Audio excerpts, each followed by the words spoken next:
Another piece of black trash from the ghetto wasting my courtroom. Judge Harold Whitmore glared at the 19-year-old black girl standing alone below. No lawyer, no family, no one. Couldn't afford a real lawyer? Your kind never can? Too busy cashing welfare checks and popping out babies. He leaned forward, sneering. No father, right? Don't even know who he is. Mother on food stamps. Section 8. Teaching you stealing is easier than working. He waved like swatting a cockroach. You people disgust me. Born criminals. White attorneys smirked. Black families sat frozen. But the girl wasn't crying. Her dark eyes were scanning, calculating. Have you ever been destroyed before speaking a single word? Here's what Whitmore didn't know. This black teenager wasn't who she appeared to be. She was sent here for him. Every word captured. His 32-year career about to end. Destroyed by the girl he called trash. Jefferson County Courthouse stood like a monument to a different era. Built in 1892, its marble columns and faded grandeur whispered stories of a time when justice wore a very specific face. White, wealthy, and male. A Confederate memorial still stood in the parking lot. City Council had voted 3 times to remove it. 3 times, heritage preservation groups had blocked them. The statue remained, a silent greeting to every black family walking through those courthouse doors. Inside, the building's decay matched its soul. Cracked marble floors echoed with footsteps of the desperate. Portraits of white judges lined every hallway.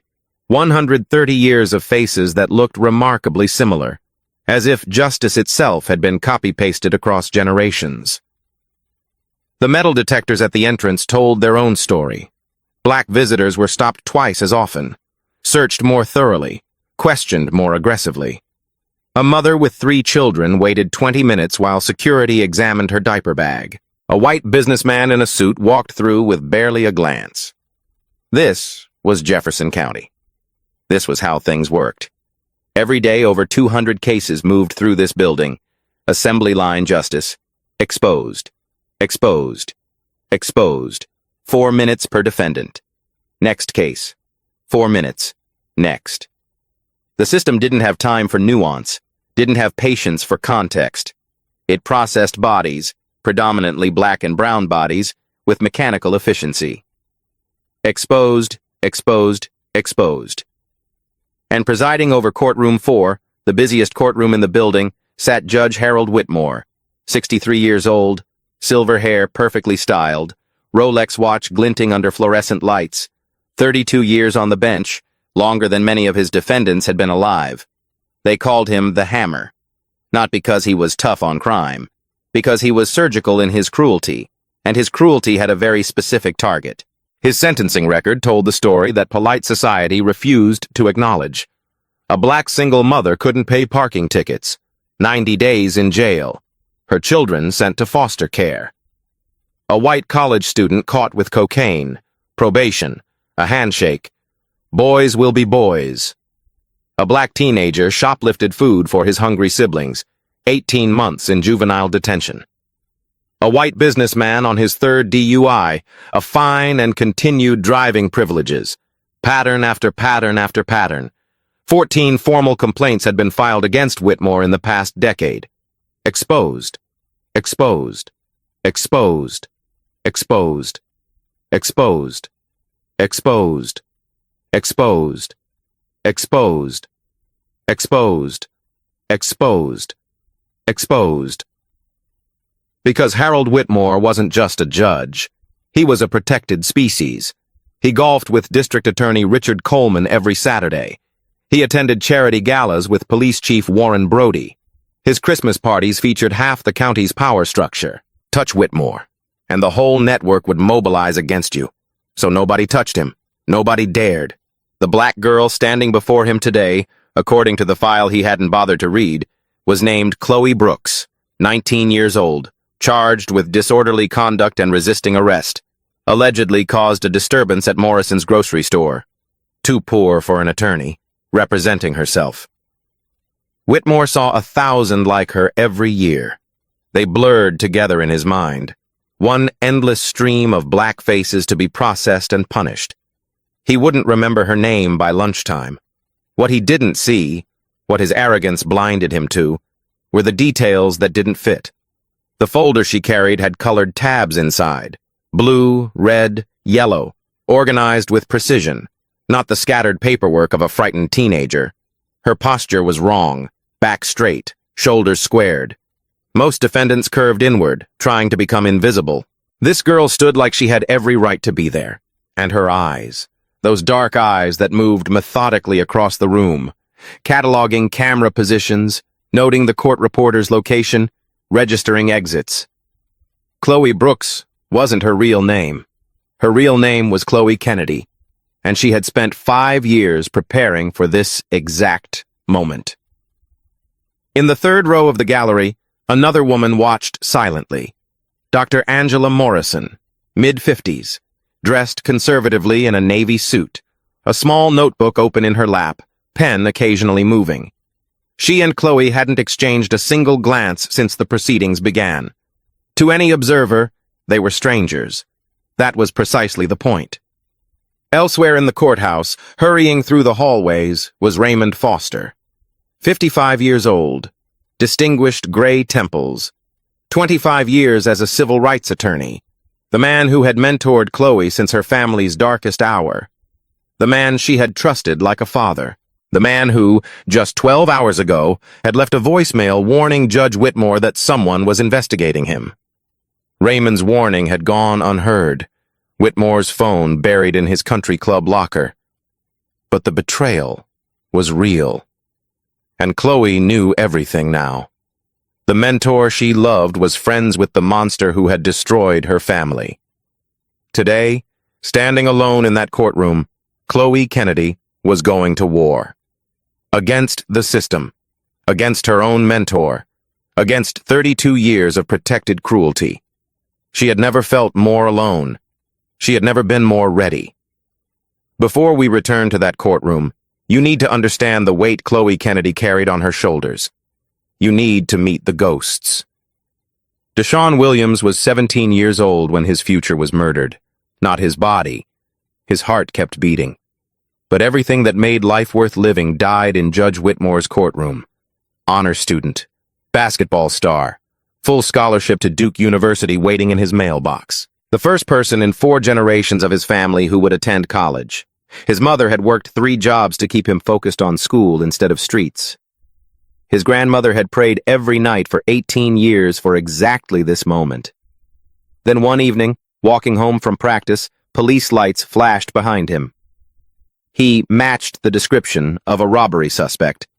Black, male, tall, between 15 and 30 years old. In other words, he existed while black in America.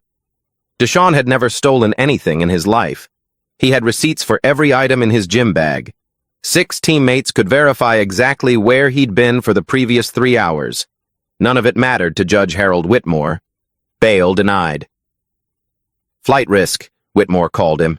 This kid who had never left his hometown, who had a scholarship waiting, who had every reason to stay exactly where he was. For 48 days, Deshaun sat in an adult holding facility while the real robber was caught 3 states away. 48 days of violence and fear and desperation. Charges dropped. Case dismissed. Justice served. That's what the official paperwork said. But Duke's enrollment deadline had passed. The scholarship was given to someone else. His spot on the team was filled. 4 years of perfect grades. Thousands of hours of 6 a.m. practices. His mother's 3 jobs. His grandmother's prayers. Gone. All of it. Today, Deshaun Williams works in a warehouse. Loading boxes. Minimum wage. No benefits. His eyes don't light up when someone mentions basketball. They don't light up about anything anymore. His mother still keeps that scholarship letter framed on her wall. She dusts it every week. A tombstone for a future that Harold Whitmore killed with 2 words. Bail denied. Then there was Patricia Evans, 45 years old, church secretary for 2 decades. grandmother of 3 beautiful children she was raising after their mother's overdose. The kind of woman who brought casseroles to sick neighbors and organized clothing drives for homeless shelters. One broken taillight. That's all it took to destroy her life. When the officer pulled her over, Patricia made a fatal mistake. She asked a question. "Officer, may I ask why I'm being stopped?" Voice respectful, tone confused, hands visible on the steering wheel, exactly like she'd taught her grandsons to do. The officer called it aggressive questioning, then verbal resistance. Then, when Patricia repeated her question, obstruction of justice. They dragged her from the car, her grandchildren screaming in the back seat, handcuffs so tight they left bruises for weeks. Judge Whitmore sentenced her to 30 days. "Your people need to learn respect for authority," he said from his elevated bench. On the record, in front of dozens of witnesses, and not a single person did anything. Patricia lost her church job, couldn't explain a 30-day absence, lost her apartment, couldn't pay rent from a jail cell, lost custody of her grandchildren. The system doesn't ask why you were incarcerated, only that you were. The children went to foster care, separated. 3 different homes. The youngest still cries for Grammy every night. He's 5 years old. He doesn't understand why she abandoned him. She didn't abandon him. The system stole him. Harold Whitmore stole him. Patricia comes to this courthouse every week now, sits in the gallery, watches case after case, waiting. For what? She's not entirely sure. Maybe she needs to witness. Maybe she's hoping someone will finally stop it. Maybe she's waiting for today. And then there was Terrence Kennedy, 24 years old, first-generation college student, full scholarship for pre-law. He wanted to be an attorney, to defend people who couldn't defend themselves, to fight for justice in a system designed to deny it. The universe has a cruel sense of irony. A white classmate accused Terrence of assault. Her story was inconsistent. His alibi was airtight. 3 witnesses placed him in the campus library during the supposed attack. Security footage confirmed it. DNA evidence didn't match. Facts, evidence, truth. None of it mattered to Harold Whitmore. He refused to hear the alibi witnesses. "I've heard enough," he said, after listening to the accuser cry on the stand. Beautiful white tears falling from blue eyes, far more compelling than black evidence. 8 years. Whitmore sentenced Terrence Kennedy to 8 years in state prison for a crime that never happened. 3 years later, the accuser recanted. She had lied. Revenge for a rejected romantic advance. New attorneys found the suppressed evidence. DNA conclusively proved Terrence's innocence. He walked out of prison a free man. Free. What a hollow word. The Terrence Kennedy who entered prison, bright, hopeful, determined to change the world, didn't survive. The man who emerged was a shell, hollowed out by violence, broken by 3 years of being caged for nothing. PTSD. Severe depression. Episodes where he didn't recognize his own family. Today, Terrence lives in a psychiatric facility. Good days and bad days, but more bad than good. Some mornings he remembers his sister's name. Some mornings he doesn't. That sister is Chloe Kennedy. She was 14 years old when she watched them take Terrence away. Sat in that courtroom, this same courtroom, and watched the judge destroy her brother with absolute indifference. She didn't know Whitmore's name then. The records were sealed. The system protected its own, even from grieving families. But Chloe remembered everything else. His face, his voice, his contempt. She promised herself she would find him someday. 5 years. That's how long it took. 5 years of law textbooks and court records and obsessive research. 5 years of connecting patterns across hundreds of cases. 5 years of preparing for one single day. When the Bar Association's Judicial Conduct Committee approached her, she didn't hesitate. "We need someone he'll underestimate completely," they explained. "Someone invisible to him. A 19-year-old black girl with no law degree and everything to lose. Who better?" The night before her operation, Chloe went to Raymond Foster's house. The attorney who had helped with Terrence's appeal, the mentor who had guided her through grief and into purpose. She was going to tell him everything. Thank him. Ask for his blessing. Instead, she stood outside his window and heard him leave a voicemail. "Harold, this is Raymond. I'm hearing chatter about an investigation. Someone's coming for you. Be careful." Harold. First name, like a friend. Chloe's world collapsed silently in that moment. The man who had held her while she cried about Terrence was friends with Terrence's destroyer. But Raymond's warning never reached Whitmore. Country Club. Bourbon. Voicemail deleted unheard. Whitmore didn't know anyone was coming, and now neither did Raymond. Not until he walked into this courtroom and saw exactly who the investigator was. The mentor had failed to protect the monster. Now the monster would fall, and the mentor would have to choose a side. 5:30 in the morning. Chloe stood in her cramped apartment bathroom, hands braced against the sink, water dripping from her face. The mirror reflected someone she barely recognized, eyes red from sleeplessness, jaw tight with tension, but something else underneath. Something hard. Something ready. On her small desk in the next room sat everything she would need. A folder with colored tabs, blue for documented case patterns, red for recorded phrases from victim testimonies, yellow for timeline evidence, and one black tab at the very back. Information about Kevin Whitmore, the son, the secret, the weapon she hadn't shared with anyone. Her outfit was already laid out. Thrift store blouse with a small stain on the collar, plain jeans, slightly faded, scuffed flats, no jewelry, no makeup, nothing that would suggest she was anything other than what Whitmore expected to see. Another poor black girl from the wrong side of town. The goal was invisibility. The goal was to be so unremarkable that he wouldn't look twice. At 6:15, she opened her desk drawer and removed a small device, state-of-the-art recording technology, no bigger than a thumb drive, provided by the Bar Association. Legal in this state, one-party consent meant she only needed her own permission to record any conversation she was part of. She lifted her shirt and taped the device flat against her chest, just below her collarbone. Pressed the activation button. A tiny red light blinked once, then went dark. Recording. Her hand lingered over her heart. "For Terrence," she whispered. "For all of them." By 7:45, Chloe was parked 2 blocks from the courthouse, engine off, hands steady on the wheel. Her phone buzzed.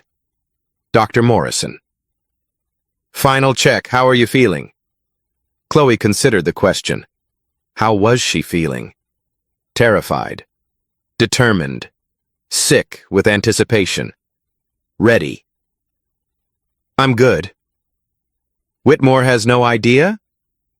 Raymond's warning never reached him. He deleted the voicemail without listening. "Then he'll behave exactly as he always does." "That's what I'm counting on." Remember the protocol. Gather evidence. Document everything. Stay calm no matter what he says to you. And Chloe, he will say terrible things. He will try to break you. That's what he does. I know. When you have enough documented evidence of bias, give me the signal. I'll be in the 3rd row. I'll intervene and we'll make it official. Understood. And Chloe? Dr. Morrison's voice softened. Whatever happens in that courtroom, remember you're not alone, even when it feels like you are. We're watching. We're with you. The line went dead. Chloe took a breath, then another, then another. She stepped out of the car and walked toward the courthouse. The security line moved with agonizing slowness. Chloe observed the people around her. Black families clustered together, voices low, children fidgeting with boredom and fear. Mothers in their best church clothes, trying to look respectable for judges who would never see them as respectable no matter what they wore. Fathers standing rigid, jaws tight, already bracing for the worst. These were her people. The ones the system had failed for generations. The ones Harold Whitmore had spent 32 years grinding beneath his heel. Today, she would fight for all of them. Next. The security guard barely glanced at her ID. Exposed. Exposed. Case number? 2024 CF 4812. Courtroom 4. Move along. She moved along. Just another black face in an endless stream. Invisible. Perfect. Inside courtroom 4, the gallery was already filling with the morning's crowd. White attorneys claimed the front rows. Expensive suits, leather briefcases, collegial handshakes. They chatted easily, laughing at private jokes, utterly comfortable in a space designed by and for people like them. The black families sat in the back, cramped together on hard wooden benches, clutching documents and prayers with equal desperation. No one talked much. They knew better. Chloe noted everything as she entered. Court reporter in the right corner, fingers poised over the stenotype machine. Security camera in the left corner, red light blinking steadily. Bailiff by the main door, bored, checking his phone. Dr. Morrison sat in the third row exactly as promised, a book open in her lap. She didn't look at Chloe, didn't acknowledge her existence. Professional. Raymond Foster was nowhere to be seen. Not yet. At 8:52, a rumpled figure rushed up to Chloe. Daniel Reeves, public defender. Her court-assigned attorney. His suit was wrinkled. Coffee stained his tie. He flipped through her file with the exhausted efficiency of someone who had done this 10,000 times. Chloe Brooks? He didn't wait for confirmation. Disorderly conduct. Resisting arrest. Did you do it? No, sir, I didn't do anything wrong. He sighed, not dismissively, wearily. The sigh of a man who had heard that exact sentence from hundreds of innocent people who were convicted anyway. Here's how this works. Best case scenario, I plead it down to a fine and probation. Worst case, Whitmore decides to make an example of you and you spend 6 months in county. My advice? Say as little as humanly possible. Yes, Your Honor. No, Your Honor. Don't explain. Don't argue. Don't give him any reason to notice you. What if I want to present a defense? Evidence that proves, then you'll make him angry. Reeves looked at her, really looked, for the first time. Listen to me carefully. I've watched Harold Whitmore destroy people who talked back. Smart people. Innocent people. He doesn't care about evidence. He doesn't care about rights. He cares about control. If you challenge that control, he will hurt you. Understand? Chloe held his gaze. I understand. Good. Just keep your head down and maybe we both get through this morning without catastrophe. He was already moving toward his next client before she could respond. Another case. Another 4 minutes. Another life to be processed. Chloe took her seat at the defendant's table. Alone. At exactly 9 o'clock, the bailiff's voice cut through the murmur. All rise. Court is now in session. The Honorable Judge Harold Whitmore presiding. The chamber doors swung open. Harold Whitmore entered like a king returning to his throne. Silver hair immaculate, suit crisp and expensive. The confident stride of a man who had never faced a single consequence for his cruelty. He didn't scan the gallery, didn't acknowledge anyone's presence, didn't even glance at the stack of case files waiting on his bench. Why would he? This was just another day, another 100 defendants to crush, another 100 lives that meant nothing to him. He settled into his elevated chair, literally looking down on everyone in the room, and waved an impatient hand. Let's move through these quickly. I have lunch plans at noon. Chloe watched him. This man who had stolen Terrence's future, who had broken Patricia Evans, who had murdered Deshaun Williams's dreams. He looked so ordinary, so human. But monsters always did. Her hand brushed against her chest. The recorder hummed silently against her skin. Soon, she thought. Soon you'll see exactly what underestimating me costs. The morning crawled past in a parade of small cruelties, case after case, life after life. Chloe watched from the defendant's table, cataloging everything. A young black man charged with petty theft, First offense. Stole baby formula for his infant daughter. Whitmore barely let him finish his first sentence. Spare me the sob story. Exposed, exposed, exposed. The man's mother collapsed, sobbing in the gallery. His baby daughter would spend the next 6 months without her father. Next case. White college student. Same charge. Shoplifting. Stole a designer wallet worth 10 times more than the baby formula. Whitmore smiled. First offense? We all make mistakes. Community service, 30 days. And son? He leaned forward, almost fatherly. Stay out of trouble. You have a bright future ahead. The student's parents beamed. His attorney clapped his shoulder. Everyone smiled. No one noticed the pattern. Or rather, everyone noticed, but no one dared speak it. Chloe's hand moved to her chest, still recording every word, every contrast, every proof. More cases flowed by. A black grandmother who had unknowingly written a bad check, 90 days. A white businessman caught embezzling thousands, probation and restitution. A black teenager in the wrong place at the wrong time, 12 months. A white teenager with actual drugs in his pocket. Case dismissed with a warning. The evidence was mounting. The pattern was undeniable. But she needed more. She needed Whitmore to say it explicitly. Not just demonstrate his bias through sentencing, but speak it out loud, on the record, in words that couldn't be explained away. Finally, the bailiff called, Case 2924 CF 4812, State versus Chloe Brooks. Chloe stood, smoothed her simple blouse, touched her chest once, the recorder humming steadily.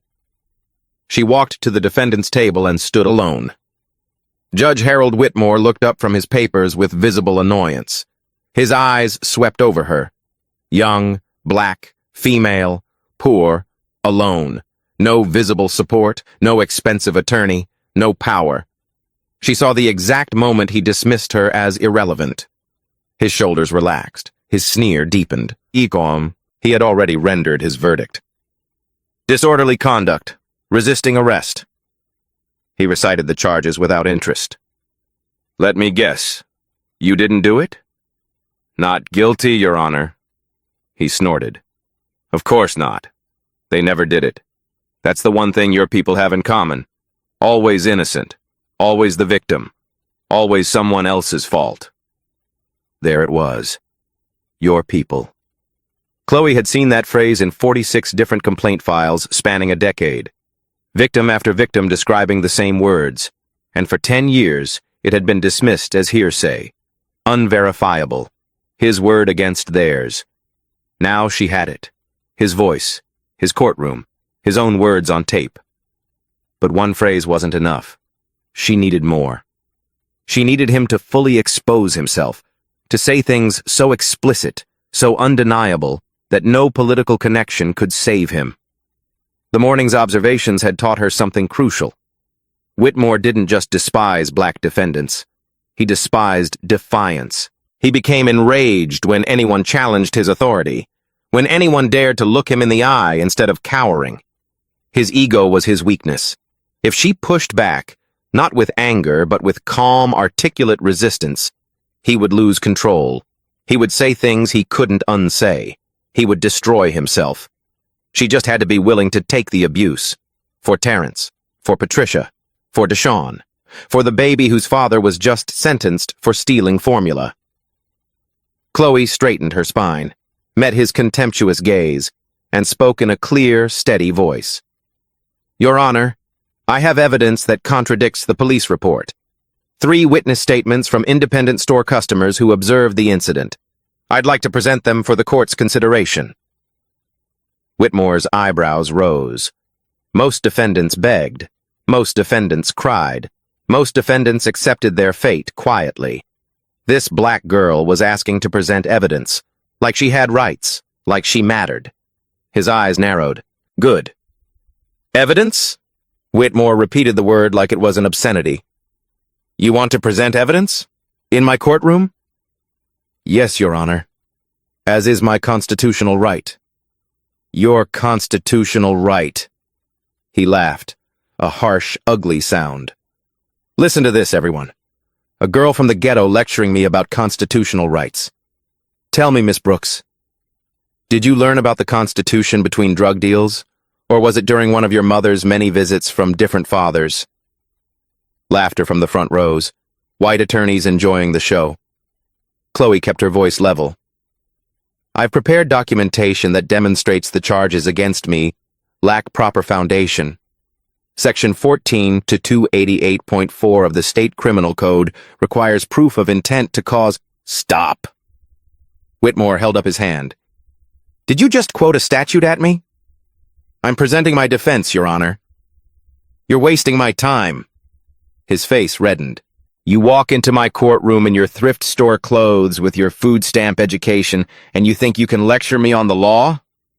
I'm not lecturing, Your Honor. I've been on this bench for 32 years. 32 years. I was interpreting law before your mother started collecting welfare, before your grandmother started collecting welfare. How dare you? How dare you stand there and pretend you understand anything about this system? The witness statements clearly show— Witness statements? He grabbed the papers she'd submitted and held them up with theatrical contempt. These witness statements? Let me guess. Friends of yours? Cousins? Baby daddies? Other criminals willing to lie for one of their own? They were independent customers in the store, Your Honor.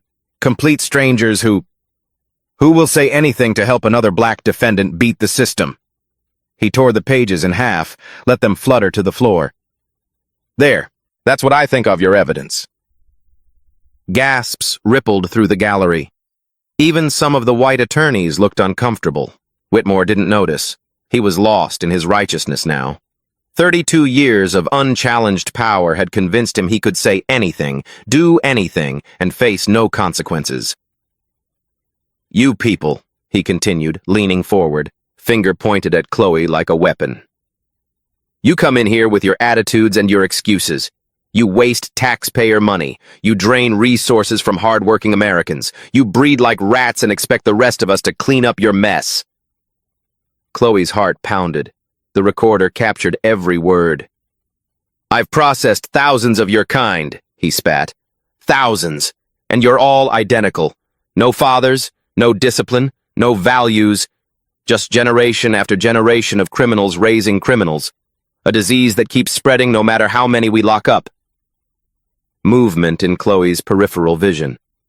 The courtroom doors opening. A figure slipped in quietly, taking a seat in the back row.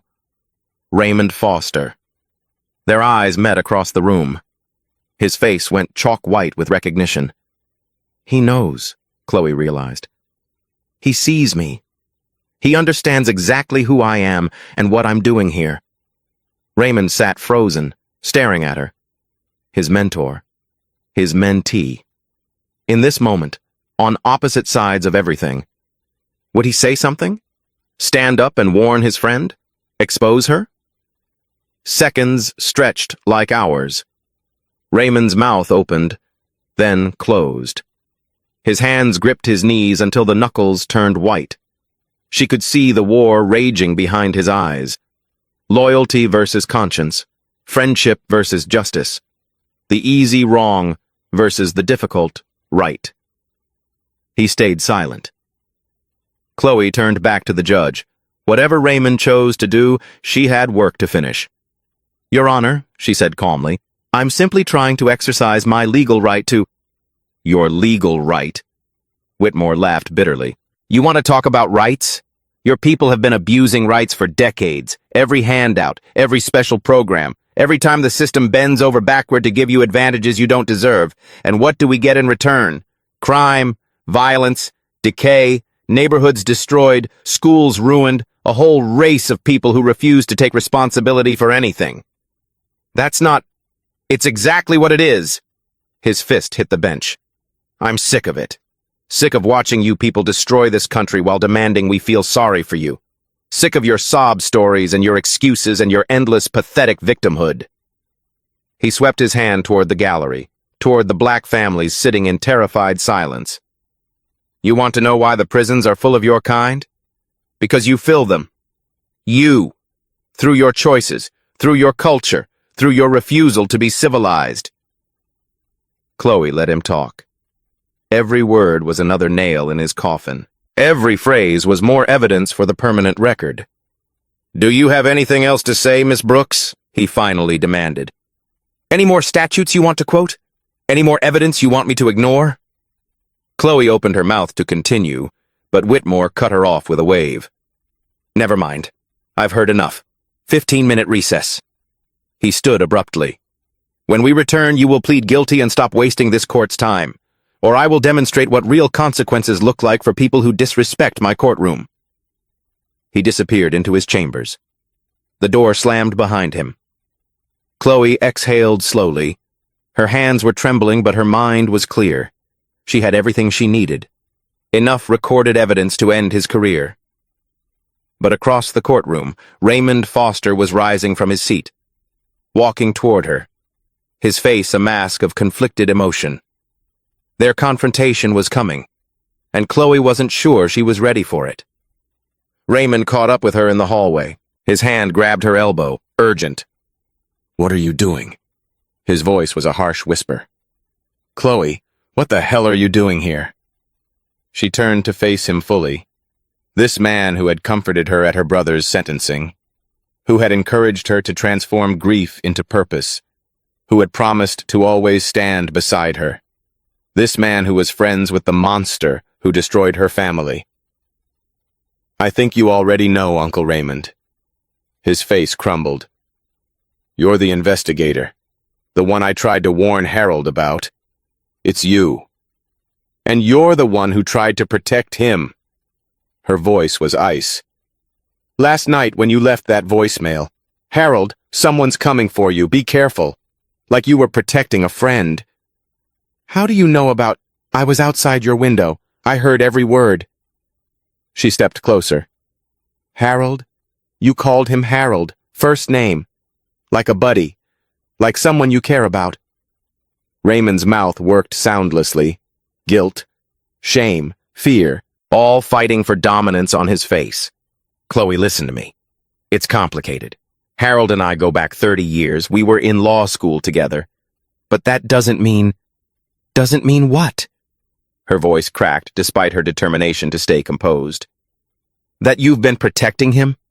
That you knew exactly what kind of man he was while you sat with me, year after year, listening to me cry about what the system did to Terrence?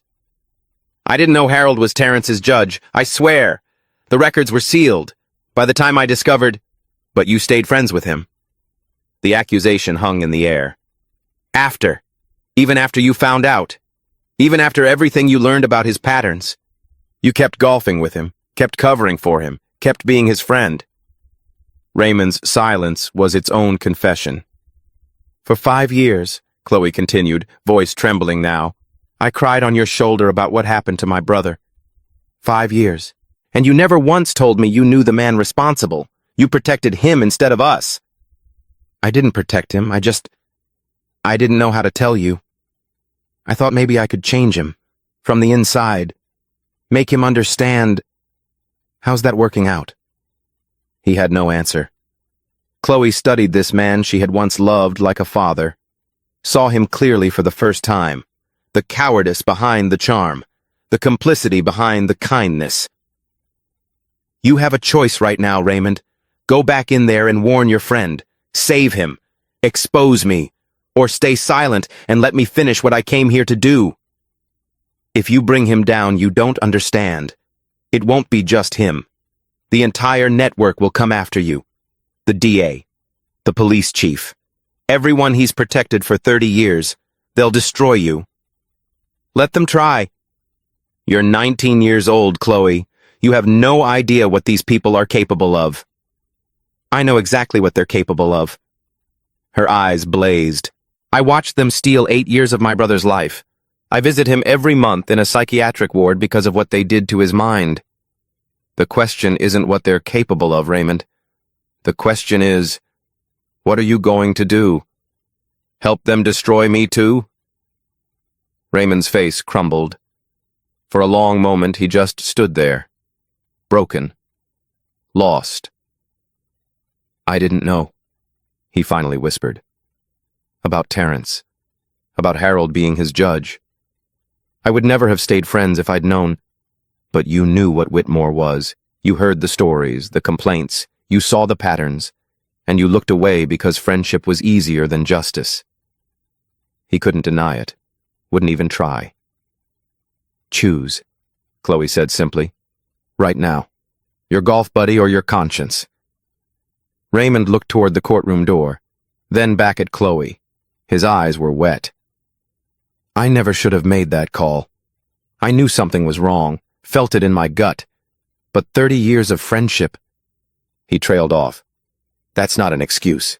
Nothing excuses it." He straightened his shoulders. "I won't warn him. Finish what you started." Chloe nodded. It wasn't forgiveness. Maybe it would never be forgiveness. But it was enough for now. She headed toward the restroom. She needed a moment alone.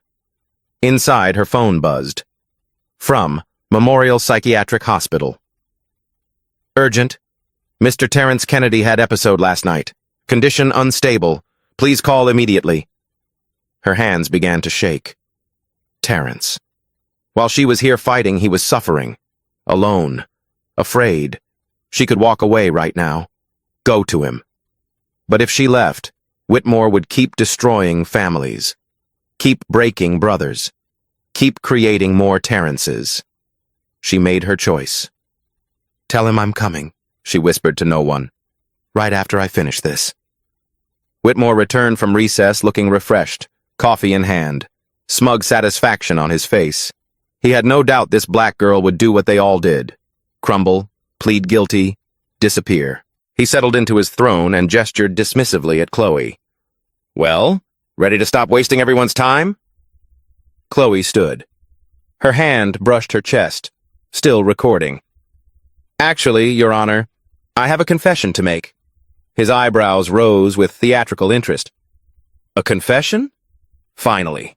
Some sense from your kind." "Not a confession of guilt." Her voice rang clear through the courtroom. "A confession of identity." "What are you talking about?" "My name isn't Chloe Brooks." The courtroom went still. "My name is Chloe Kennedy." Whitmore frowned. The name meant nothing to him. She was just another black face among thousands. 5 years ago, she continued, you sentenced a man named Terrence Kennedy to 8 years in prison. You refused to hear his alibi witnesses, refused to examine evidence. You looked at a young black man and decided he was guilty before the trial began. Whitmore's frown deepened. Trying to remember. Failing. Terrence Kennedy was exonerated 3 years later. DNA evidence. The accuser recanted. He was completely innocent. Just like he told you. Just like the witnesses you refused to hear would have told you. I don't recall He's my brother. Silence. Absolute, crushing silence. He's in a psychiatric facility now. Because of what you did. 3 years in prison broke him. Destroyed his mind. Stole everything he was and everything he could have become. Whitmore's coffee cup trembled slightly. So this is revenge? He tried for dismissive but landed somewhere closer to nervous. You came here to shout accusations? This is a court of law, not a platform for personal grievances. Chloe reached into her jacket. Bailiff, Whitmore started. She withdrew a badge, held it up so the entire courtroom could see. I'm a field inspector for the State Bar Association's Judicial Conduct Committee. Authorization Code JCC 2024-0812. Whitmore's face drained of color. Everything you've said today, every racist comment, every slur, every violation of judicial ethics has been recorded. She pulled out the device, pressed play. His own voice filled the courtroom. Another piece of black trash from the ghetto. Your kind never can afford lawyers, too busy cashing welfare checks. You people disgust me, born criminals. A disease that keeps spreading. Each phrase echoed off the walls. Gasps erupted from the gallery. White attorneys stared at their shoes. This is entrapment! Whitmore stood, face purple. This is illegal. One-party consent state, Your Honor. Every word captured legally. Your words, your voice, your racism, finally on record. You have a personal vendetta. My personal connection doesn't change what you said. 46 complaints in 10 years. Exposed, exposed, exposed, exposed, exposed. Pattern exposed. Chloe reached into her folder, the black tab. But I didn't just come for my brother. I came to understand why. Why you've spent 32 years destroying black lives. She pulled out a yellowed newspaper clipping. 1987. Your son, Kevin Whitmore, 19 years old, drunk driving accident. Whitmore went rigid. 2 people died that night. Loretta Williams, 34, and her daughter Destiny, 6 years old. Chloe paused. Both black. Gasps, whispers, shock. Kevin's case was heard by your college roommate, Judge Robert Crawford. 2 years suspended sentence. Not a single day behind bars. Whitmore gripped the bench, knuckles white. That's when it started, wasn't it? Your son killed a black mother and her baby. And instead of facing justice, he was protected. By you. By your friends. By the system. Chloe's voice softened, but didn't waver. Every black defendant since then. They weren't individuals to you. They were Loretta and Destiny. Over and over. Punished for your son's crime. For your guilt. For 32 years. Whitmore's face crumbled. Tears ran down his cheeks. From the gallery, Dr. Angela Morrison stood. Judge Whitmore, I'm Dr. Angela Morrison, Senior Investigator for the State Bar Association. Miss Kennedy is a certified field inspector operating under committee authority. These proceedings have been fully documented by multiple observers. She approached the bench. You are hereby suspended effective immediately, pending formal misconduct hearings. Court officers moved toward Whitmore. He looked at Chloe one final time. Broken. Exposed. You destroyed me, he whispered. Chloe shook her head. No. You destroyed yourself 32 years ago. I just turned on the lights. The courtroom erupted into chaos. Court officers escorted Whitmore from the bench. He shuffled past Chloe, legs barely holding him upright. 32 years of armor, stripped away in minutes. Their eyes met as he passed. You took everything from me, he rasped. No, Your Honor. I just made sure someone was finally watching. The door closed behind him. The gavel sat abandoned on the bench, a silent monument to power that would never be wielded again. And then came the wave. Black families who had spent years suffering in terrified silence rose from their seats. Patricia Evans pushed through the crowd, tears streaming down her weathered face. She grabbed Chloe's hands, held them tight. 30 years, Patricia said, voice breaking. 30 years ago, he sent my son to prison for nothing. My boy died in there. Died. And nobody believed me when I said the judge was cruel. Nobody listened. She squeezed harder. But you listened. You believed. You fought for all of us. More victims gathered around. Deshaun Williams's mother, clutching that framed scholarship letter she still carried everywhere. Marcus Thompson's sister, who had visited her innocent brother in prison for 3 years before his exoneration. Families Chloe had never met, but who had suffered under the same gavel. They surrounded her, touched her shoulders, wept openly. Thank you, they whispered. Thank you. Thank you. Chloe had promised herself she wouldn't cry.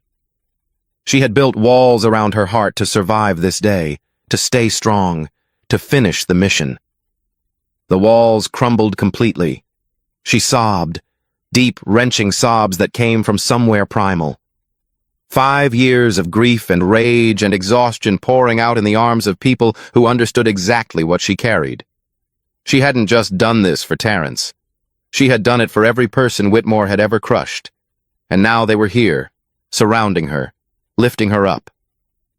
She wasn't alone. She had never been alone.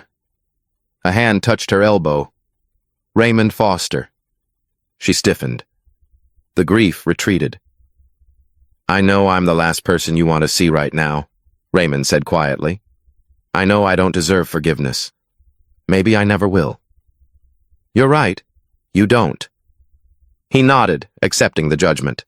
But I need you to understand.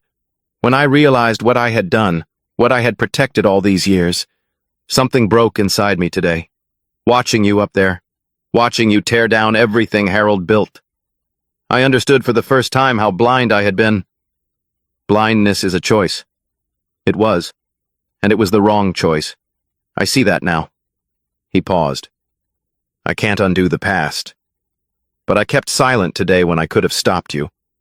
I let you finish. Maybe that doesn't mean anything. It means something, Chloe said. It means there's still a person in there who knows right from wrong, even if he forgot for a while. Raymond's eyes glistened. He nodded once and stepped back, disappearing into the crowd. Dr. Morrison approached, squeezing Chloe's shoulder. You did it. Better than we ever imagined.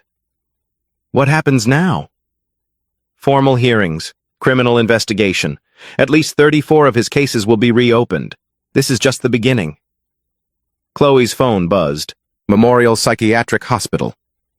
Her heart stopped. Excuse me. She stepped away from the crowd, pressed the phone to her ear with trembling hands. Miss Kennedy? It's about your brother. Is he okay? What happened? Actually, he's better. The nurse's voice was warm. He saw the news. Your story went viral. Someone in the common room had the TV on. He watched the whole thing. Chloe held her breath. He's asking to speak with you. It's the first time in 2 years he's initiated contact with anyone outside staff. Tears spilled down Chloe's cheeks. Put him on, please. A pause, shuffling sounds. Then, Chloe? Her brother's voice, clear, present, alive. Terrence, I'm here. I saw you, on TV, standing in front of that judge, not backing down. I did it for you, I did it. No. His voice was soft but firm. You did it for everyone like me, for people who don't have someone fighting for them. He paused.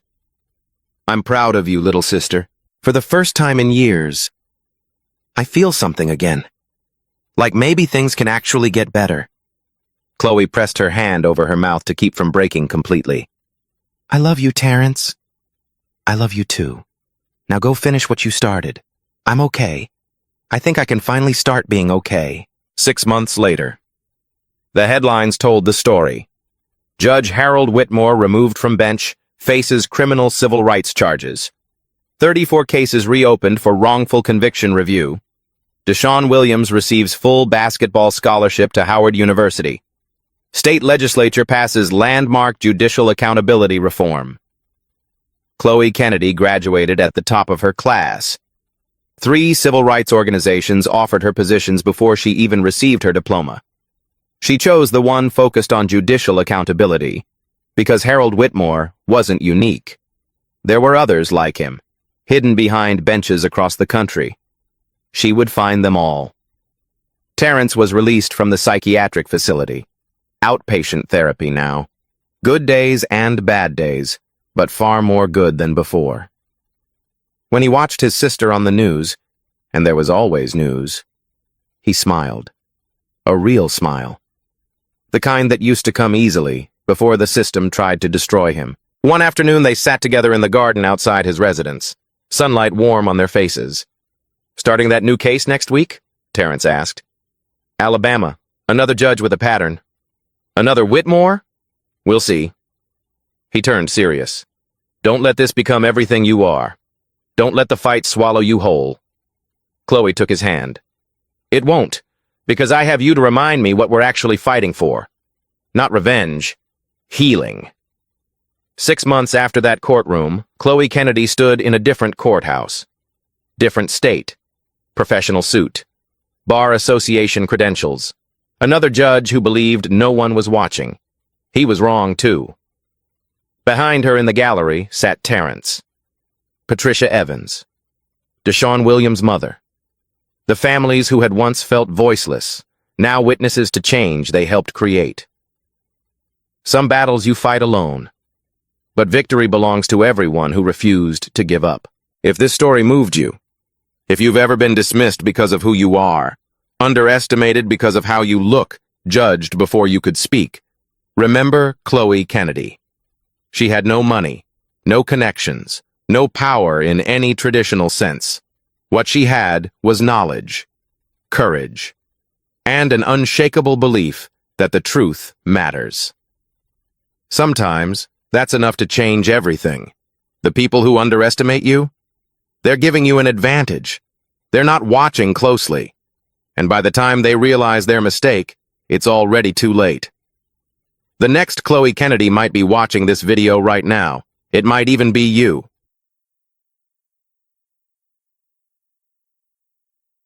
What happened today isn't just a story. It's a reminder. Silence protects systems, but courage rewrites them. At Beat Stories, we don't just watch change, we document it. Subscribe for more real stories that challenge power and amplify truth.